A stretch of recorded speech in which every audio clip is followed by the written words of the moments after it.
This is Barry Zalma speaking for Claim School Incorporated with another true crime of insurance fraud video, number 50, entitled I Did It, Arson for Profit Being Admitted.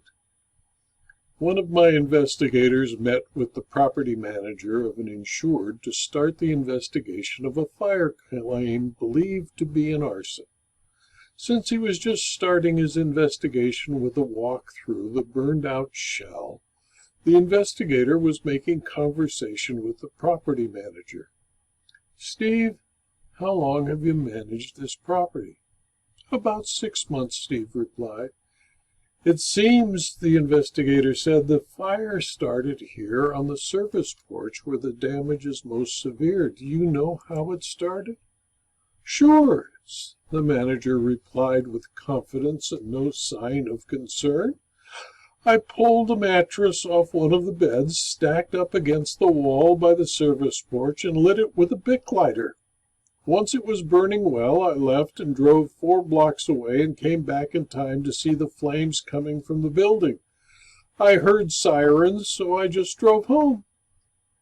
"Why did you do that?" the investigator asked, incredulous and trying to stay calm. "The owner asked me to burn the building and said he would pay me 10% of whatever he got from the insurance company. When are you going to pay him? I sure could use the money." The investigator then asked for permission to record a statement of Steve. As the property manager repeated his story on the tape, the investigator held his breath and tried not to look shocked. He had the statement transcribed, and the next day the property manager, trying to be helpful, returned to the investigator's office and read and signed under penalty of perjury the transcribed statement. The most unusual and dangerous statement a fraud investigator will hear from an insured is, quote, "I did it," close quote. The professional fraud investigator knows that it is improbable that anyone would ever admit to a crime when faced with such an unlikely occurrence. The prudent investigator will remain skeptical, because Steve had admitted to a crime that would probably put him in prison for 5 years. Insurance fraud is usually a stealthy crime. It is most often committed by intelligent people who plan their crime well. They know that the best means of hiding a fraudulent claim is to admit everything surrounding the claim except the fraud itself. I worked as a fraud investigator and lawyer for 25 years before I obtained my first unsolicited confession. That confession caused me to work doubly hard to verify the statement, corroborate everything told to me, and determine that it was truthful. An insurer, bound by the covenant of good faith and fair dealing, cannot safely use a confession of a person who reports he conspired with the insured to commit a fraudulent claim without first obtaining independent corroboration. Corroboration must take the form of statements of independent witnesses who lend credibility to the confession. There are usually only 3 reasons why a person will confess to a crime. 1, guilt and a need to cleanse one's soul. 2, knowledge that the crime has been solved and a confession might result in a more lenient sentence. Or 3, spite. The confession is a method to cause harm, either financial or criminal prosecution, to a perceived enemy. The investigator of the arson case was experienced. He knew better than to accept a confession, even one given under oath. The sworn statement was only usable to defeat the claim if it could be corroborated, and if the corroboration established that it was a fire set on behalf of the insured with the insured's knowledge and the insured's intent to defraud the insurer. Without corroboration, it's useless. He explained the need for corroboration to Steve. "Well, talk to Manny McGee," Steve replied. "He was with me when I started the fire and drove the car I used to leave the scene." When questioned, Manny McGee confirmed Steve's story. "Yes, I was there when Steve set the fire. I thought he had gone nuts.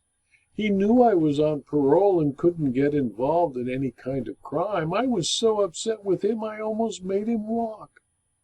"Did Steve tell you why he was setting the fire?" "Yeah, he said the owner had promised to let him repair the house. He knew he could make more money if the house was damaged in a fire."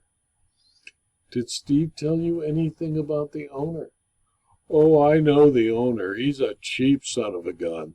That's why I believed Steve when he told me the owner wanted him to rebuild. He knew Steve wasn't a licensed contractor and would do the job a lot cheaper than a licensed contractor would."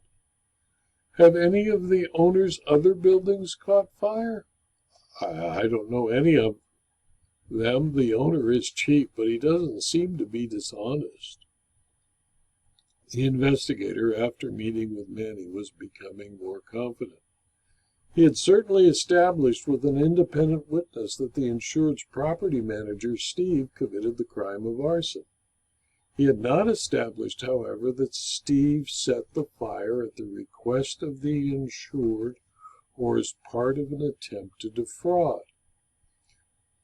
The investigator hired by the insurer contacted the insurer and advised it of its obligation to report the confession to the fire department, the Bureau of Alcohol, Tobacco, and Firearms, and the Fraud Division of the Department of Insurance. He requested permission to do further investigation and to retain counsel to examine the insured under oath. The insured granted him permission and authorized him to cooperate fully with the fire department and the ATF. The investigator was concerned that he only had the statement of an admitted arsonist and his co-conspirator, a convicted felon on parole. He needed hard evidence to either establish that a fraud had been attempted or that the insured had been falsely accused. The first investigative technique used was to search via computer for information concerning the insured. A statewide real property search revealed the insured owned over 40 pieces of real property in the state, all but one income-producing single and multifamily dwellings. He had no criminal record, and his civil litigation record was minimal for a person involved in business. He also owned and operated a chain of 14 laundromats. He did not seem to have a motive to set fire to a small single-family dwelling. It was time, therefore, to confront the insured with the information that was available to the investigator, to give him the opportunity to refute Steve's accusations. The insured, a busy professional, made the time for the investigator.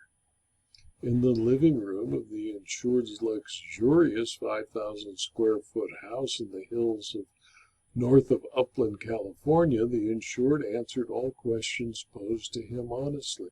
He provided the investigator with all of his business records, copies of his tax returns, and his entire file concerning the involvement of Steve as a property manager for 5 small houses in Riverside County.